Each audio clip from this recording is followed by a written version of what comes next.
Bayangin, sebuah peradaban yang selama lebih dari 1.300 tahun, jantung kekuasaannya itu pindah-pindah terus.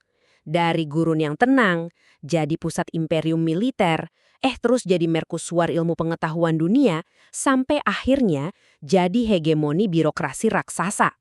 Gimana caranya sebuah ide bisa tetap hidup sambil ganti-ganti rumah selama lebih dari 1.000 tahun? Yuk kita telusuri jejaknya bareng-bareng. Nah, ini dia pertanyaan kuncinya. Gimana sebuah institusi bisa bertahan selama itu dengan terus bertransformasi? Peta ini nunjukin 4 pusat utama yang bakal kita jelajahi. Ini bukan cuma soal pindah lokasi ya, ini adalah perjalanan evolusi sebuah gagasan. Tentang bagaimana konsep kepemimpinan, kekuasaan, dan peradaban itu sendiri terus-menerus mendefinisikan ulang dirinya supaya bisa bertahan. Oke, semuanya itu berawal dari sini, dari Madinah. Dan waktu itu, Madinah bukan ibu kota megah sebuah imperium loh. Bukan, tapi ia adalah jantung spiritual dan politik dari sebuah, ya bisa dibilang komunitas kecil yang ternyata kelak bakal mengguncang dunia. Dan yang paling bikin geleng-geleng kepala tuh kecepatannya. Coba deh lihat peta ini. Rasanya dalam sekejap mata, wilayahnya meledak sampai 3 kali lipat.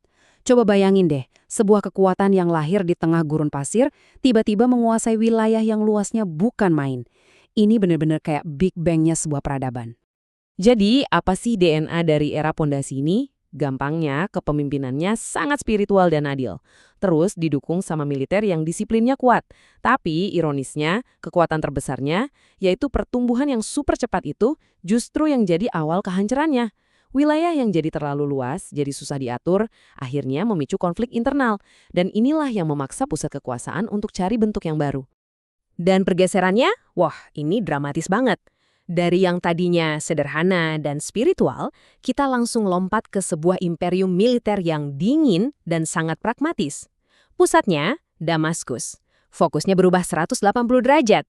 Nah, di sini transformasinya kelihatan jelas banget. Kepemimpinan yang tadinya murni spiritual diganti sama sistem dinasti terpusat.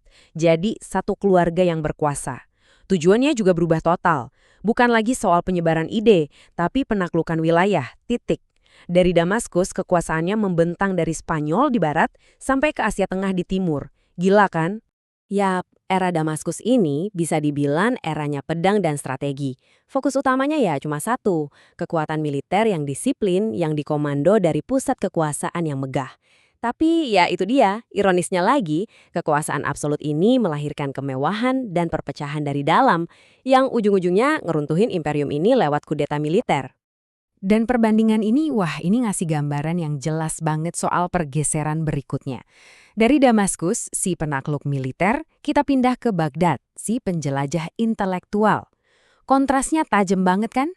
Nah, selamat datang di The Golden Age, zaman keemasan. Baghdad ini bukan cuma sekedar ibu kota baru ya, dia ini adalah fajar dari sebuah era legendaris di mana ilmu pengetahuan, filsafat dan budaya jadi menu utama peradaban. Coba perhatikan grafik ini deh. Ini momen yang krusial banget. Lihat gimana kurva ekspansi wilayah mulai datar.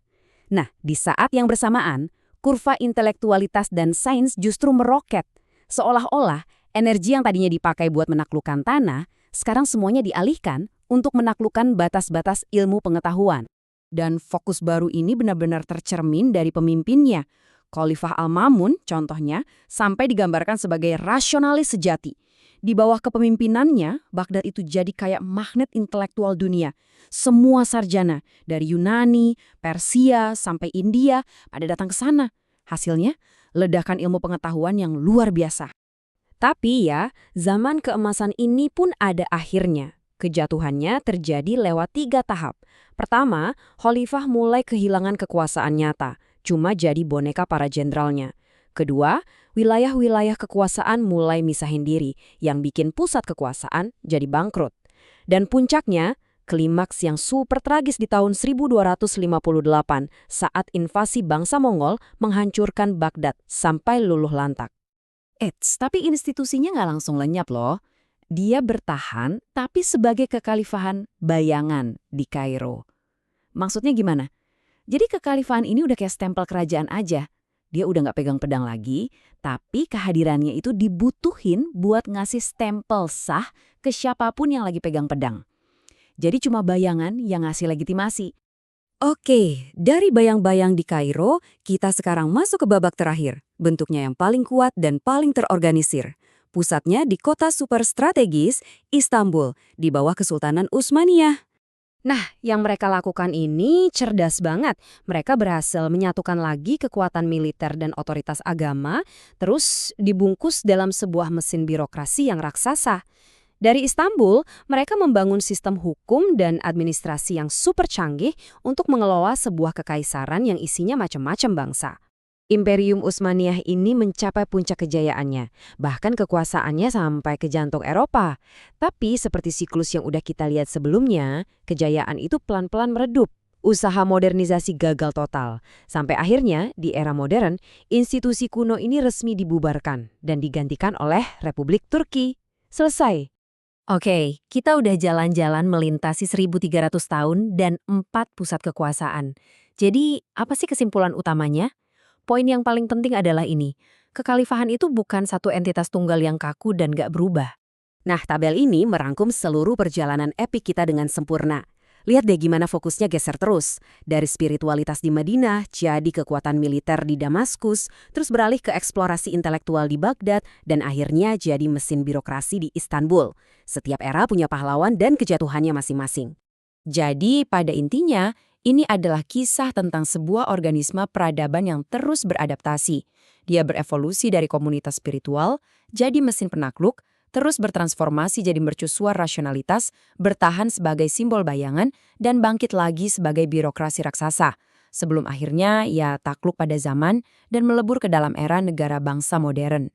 Jadi, setelah menyaksikan evolusi yang luar biasa ini, pertanyaan besarnya buat kita sekarang adalah apa yang diajarkan kisah sepanjang 1.300 tahun ini kepada kita tentang siklus hidup peradaban itu sendiri. Tentang bagaimana mereka beradaptasi, mencapai puncak kejayaan, dan akhirnya menghadapi senjakala mereka.